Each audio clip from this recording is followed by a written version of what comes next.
Welcome back to another Developer Fundamentals video.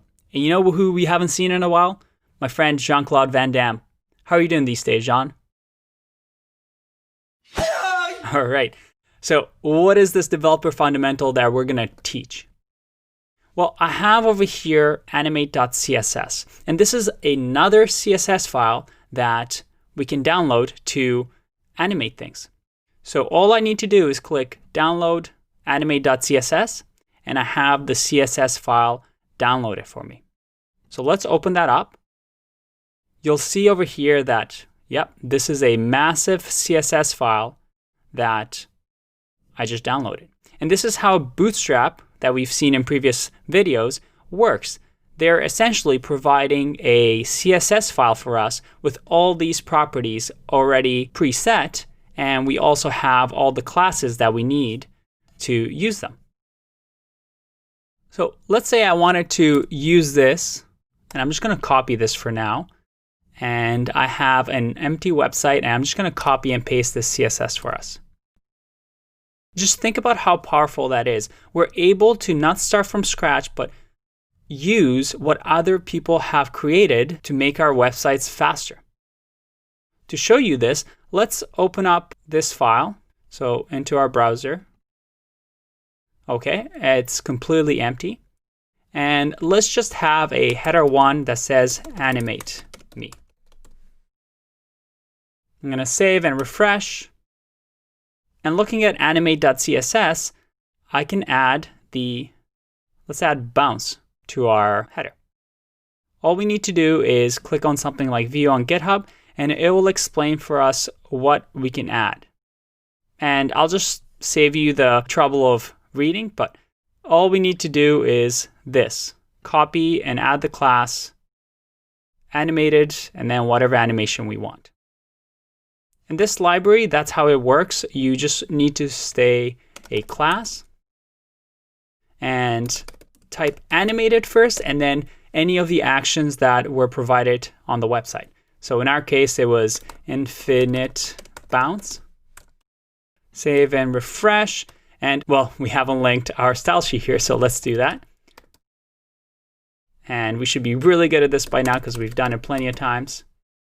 Save and refresh. Look at that. Our header is now animated. Let's see what else we can do with this. We can do Jello. Actually, let's do something more exciting, maybe flip. Oh, I like that one. Okay, so we want to do flip. We can type in flip and refresh here. You see that? Let's do that infinite just so we can see it.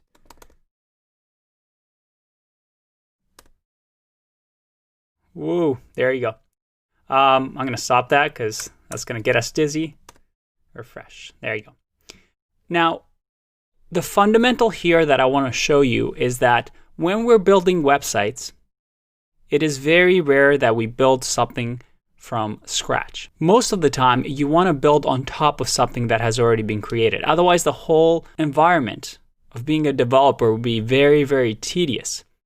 How much of a waste is it if somebody has already created a solution that you need? So as a developer, you want to be efficient with your time and your limited resources.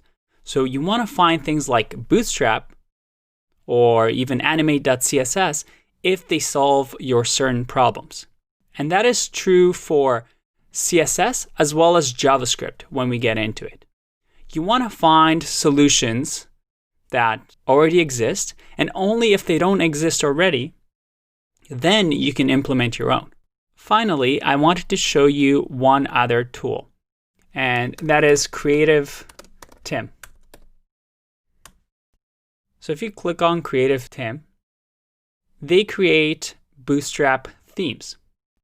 They're using the Bootstrap toolkit to build their own styles and their own little customized actions to make it even better. So if I go to categories over here and we'll do UI kits, you'll see over here that they have all these things that we can use. So if we click on PaperKit 2 Pro, let's find a free one actually. If I click on price low to high, There you go. We have the get shit done, and we also have PaperKit 2. So if I click on this, and I'm going to make this full screen,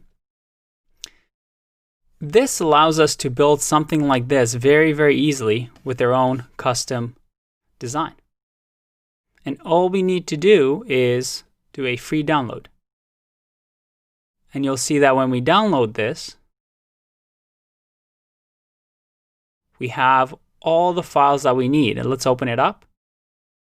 Look at that. We have this website that, just like Bootstrap, we can use these buttons and these different styles and navigation, progress bars, and forms, and everything that you need. And because we know now how HTML files and CSS files work, we can actually start customizing this. And we can open up an index file and start editing it. Or if we go into assets and CSS, we can start adding our own CSS values to it. And you'll see a lot of developers that do this exactly. They're freelancers and people need just websites built, and they're able to build websites really, really fast by using something like Creative Tim. Because as you can see, they've already built really nice looking components for you. There's paid ones that you can get, and that is one avenue that you can go. But I do argue that these type of websites can only take you so far.